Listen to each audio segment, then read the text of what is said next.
Вы должны молчать и слушать. Молчать и слушать, что вам говорят. Всем привет, друзья! У нас очередной инструмент с сайта AliExpress. В частности, от фирмы Heimerdinger. Это у нас такой вот усиленный мощный шуруповерт. Позиционируется как шуруповерт для ледобура. Но, к сожалению, я не рыбак, ледобура у меня нет. Даже если и был бы, то сейчас у нас, соответственно, не зима. И бурить нам нечего и негде.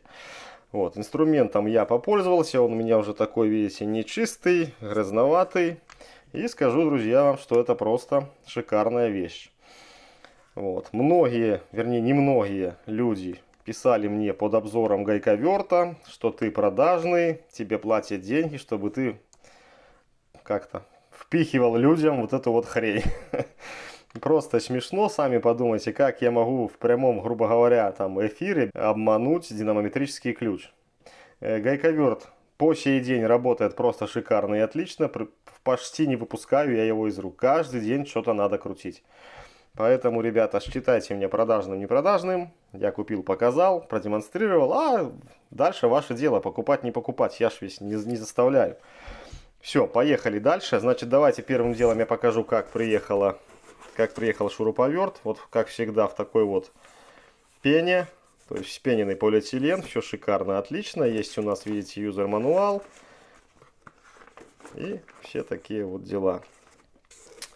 Так, давайте я вам первым делом расскажу, что я обнаружил немножко несоответствие. То есть несоответствие у нас идет, ну, здесь и вот здесь. Значит, в магазине у нас в описании я читал, и было заявлено, ну, то есть заявлено две скорости, в принципе, ребята, здесь и есть. А было заявлено, что первая скорость у нас, это в описании, от 0 до 750 оборотов, и вторая скорость от 0 до 1350. Получив же данный агрегат, я увидел и в инструкции, и на самом агрегате, что написано у нас, видите, вторая скорость, то есть большая, у нас от 0 до 2000. Ну, а первая так же, как и в описании. Ну, и вот здесь вот написано 80-120 ньютон-метров. То есть, может создавать усилие.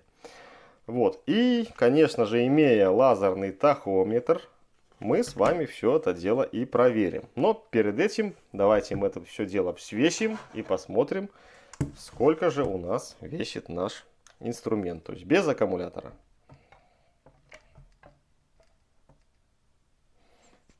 Заявлено в описании 1400 грамм.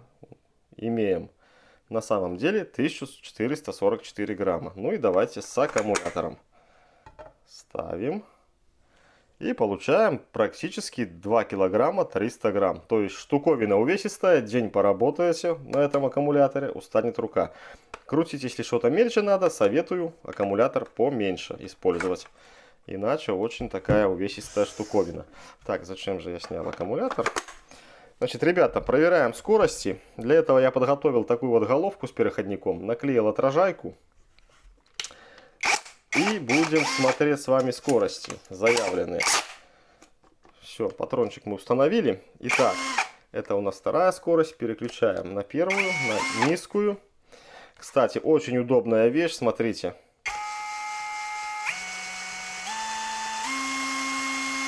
Приятный звук, и видите, скорости у нас регулируются отлично.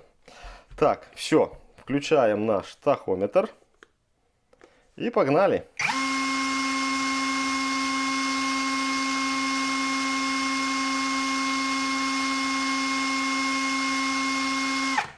То есть на первой скорости мы сами видим, у нас режим шуруповерта, давайте включим режим сверления, ну и нагрузочку до конца поставим.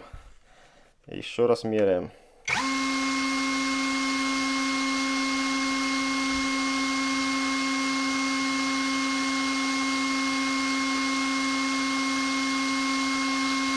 То есть 750 оборотов я здесь не вижу. И вторую скорость включаем и смотрим.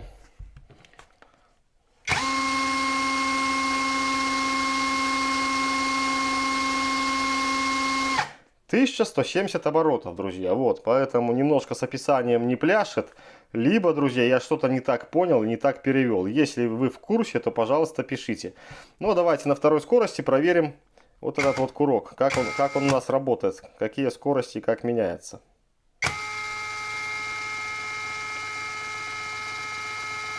«465». Дальше. 811. 965. Ну и это последнее. 1200, как ни крути. И не больше. Вот, поэтому немножко здесь есть не то обман, не то я обманулся. Но показываю все как есть, друзья. Значит, давайте я сниму для удобства. Вот, тоже минус большущий. Это то, что у нас производитель не придумал ничего для левши.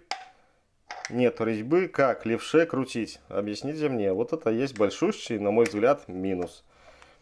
Ничто не мешало сделать такую же отливочку и здесь. И, пожалуйста. А таких людей есть на свете много умельцев. Левшей. Даже я знаю. Но вот как-то так. Ну и что мы, друзья, имеем? Значит, по заявлению производителя мы можем здесь установить сверло от 1,5 мм. И что меня подкупило сильно, до 13 мм. Также заявлено, что мы можем сверлить металл до 13 мм. Ну, как бы логично. Сверло 13 и металл сверлим 13. Но вы все знаете, кто следит за моим каналом, у меня есть конусные сверла. Не знаю, мне повезло или не повезло вам, кто их покупал, кто там писал плохие. Вот, но у меня они до сих пор работают. Я установил 20-очку, надо было мне отверстие. С легкостью этот шуруповерт справился на малых оборотах. Просто шикарно. Значит, а вот заявление для сверления дерева у нас указано в описании 38 мм, друзья. Ну, имеется в виду, наверное, сверло перо. У меня такого нет, но я нашел старое токарное сверло диаметром 40 мм со сточенным хвостовиком. Кто-то когда-то куда-то что-то там мудрил, видимо, к дрели. Вот. И мы этим стареньким сверлом попробуем долбануть по дереву. Не знаю, буду точить его или не буду. Наверное, сразу не буду точить, а будем его как-то пропихивать и смотреть, что у нас будет происходить с данным шуруповертом.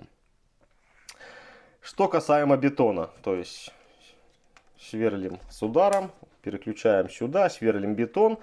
Так вот, по бетону у нас заявлено, что максимально мы можем просверлить 14 мм.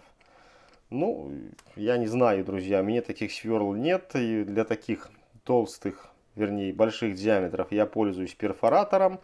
Ну, вот, есть у меня пару простых обыкновенных сверл. Это 8, наверное, или 6. Ну, по крайней мере, попробуем сверлить бетон на ударе. Далее, по дизайну. Дизайн, как вы видите, почти точная копия Makita, наверное, да, она точная. Многие пишут, что опять же это хрень. Ребята, что в Makita, что здесь, и на сегодняшний день, я думаю, начинка будет одна и та же. Главное, вот, сердце.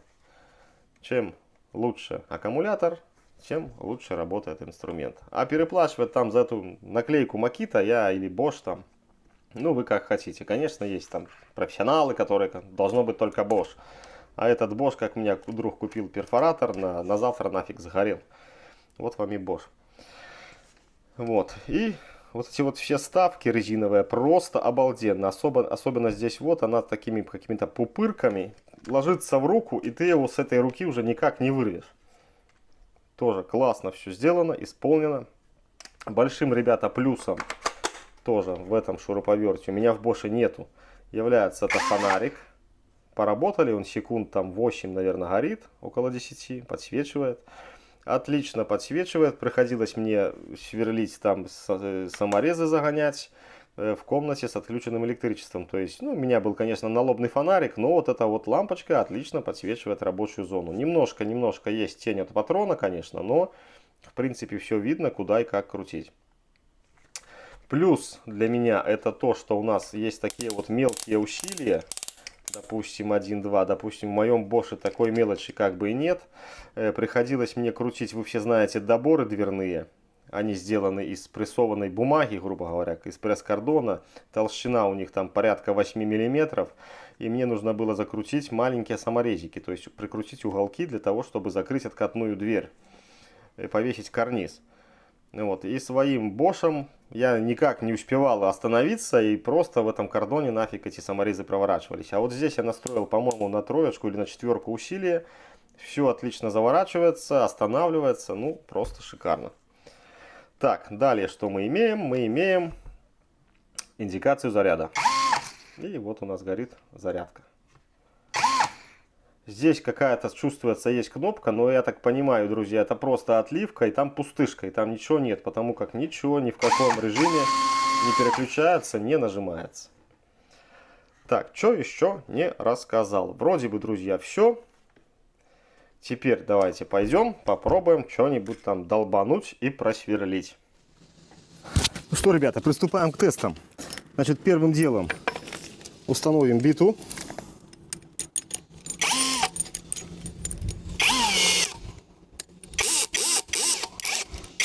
Установили биту. Берем саморез.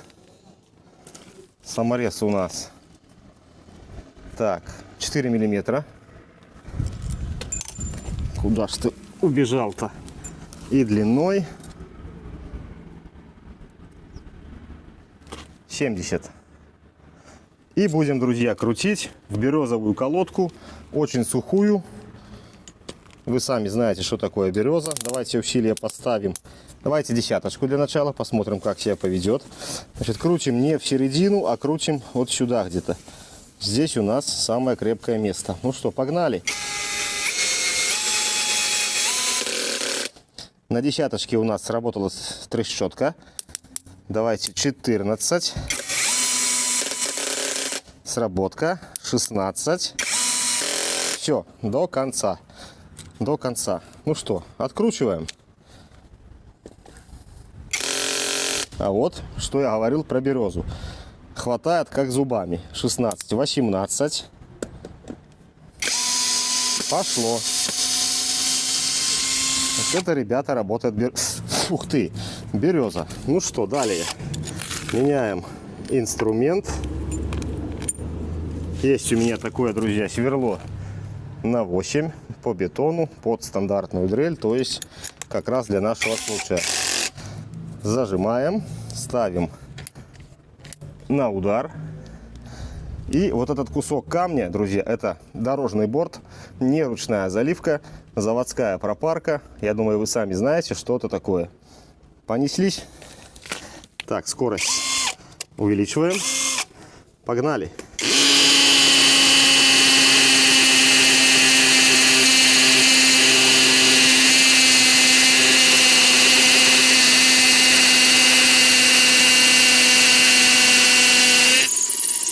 Дальше я не вижу смысла.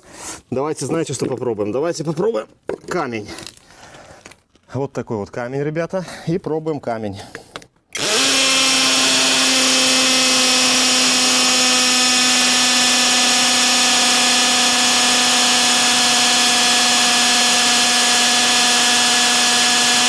С камнем, конечно, посложнее таким сверлом. Камень есть камень. Но на сантиметр я примерно зашел. Так, меняем шансовый инструмент. И, друзья, меняем наш инструмент. Вы сейчас обалдеете. Вот на такое вот старое добитое сверло со сточенным хвостовиком. Кто-то когда-то делал. То есть тупое, неточенное. Не знаю, как вам только доказать, что оно тупое, что я его не точил. То есть все кромки тупорылые. Абсолютно. И пробуем.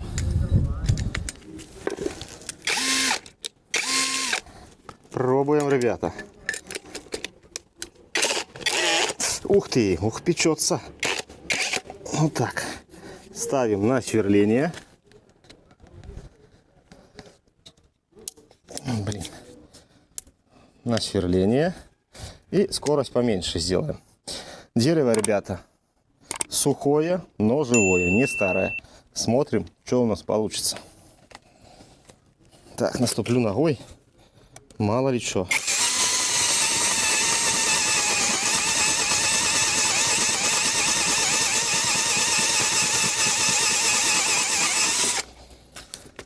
Думаю, эта штука покруче любого ледобура. Тем более в деревяшку сухую.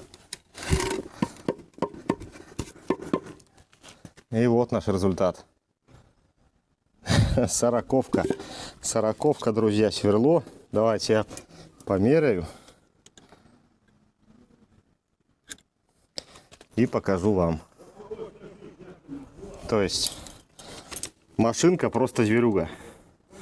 Просто обалденная вещь. Все, ребята, на этом всем пока. Я думаю, все вы сами увидели и какие-то сделали для себя выводы. Я рассказал тебе всю правду. Хотите — верьте, хотите — нет.